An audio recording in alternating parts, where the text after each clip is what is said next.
दोस्तों, वर्ष 2004 के मई महीने में मैं जब झालरा गांव, जो उदयपुर के कोटड़ा तहसील के अंदर पड़ता है, वहाँ पर मैं विज़िट करने गया तो पल्स पोलियो अभियान भी चल रहा था। तो रास्ते में, क्योंकि वो रास्ता सड़क से नहीं जुड़ा हुआ था, तो पैदल ही हम चले। 15-20 किलोमीटर हमारा आना जाना हुआ।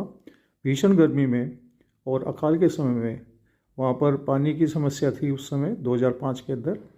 और लोग बाग क्या कर रहे थे कि वहाँ पे सड़कों के जो नाले होते थे, नदी नाले होते थे, उनके दोनों तरफ उन्होंने रेत के अंदर गड्ढे बना रखे थे, उसको वेरियाँ बोलते हैं।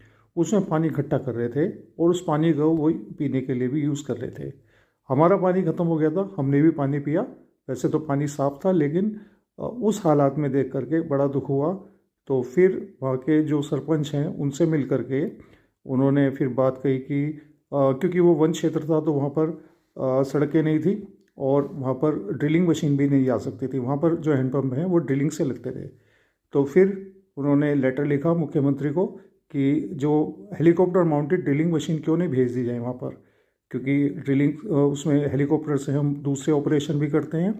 तो उसका ये रिजल्ट हुआ कि वहाँ पर उस समय ब्लास्टिंग हुई और 2-3 कुओं के अंदर हैंडपम्प वाली मशीन लगा दी गई और जिससे वहाँ के पानी की समस्या का हल हुआ।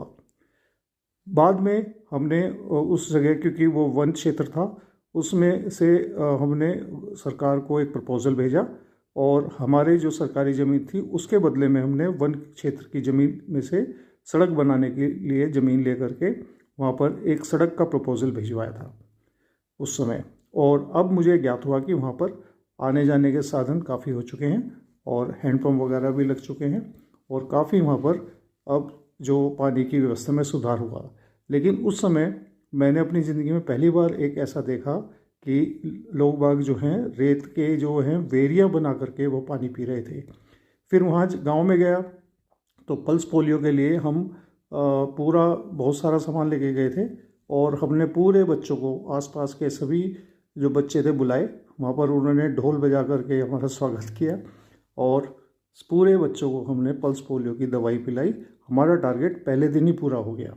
लेकिन उस दिन आने जाने में इतनी भयंकर गर्मी थी कि वास्तव में एक कठिन परिस्थितियों के अंदर वो लोग कैसे जीवन यापन कर रहे हैं और कभी किसी को कुछ नहीं बोलते थे। मुझे बहुत उनका जीवन जीने का जो तरीका था बहुत ही आश्चर्यजनक और बहुत ही संयमी लगा उस समय।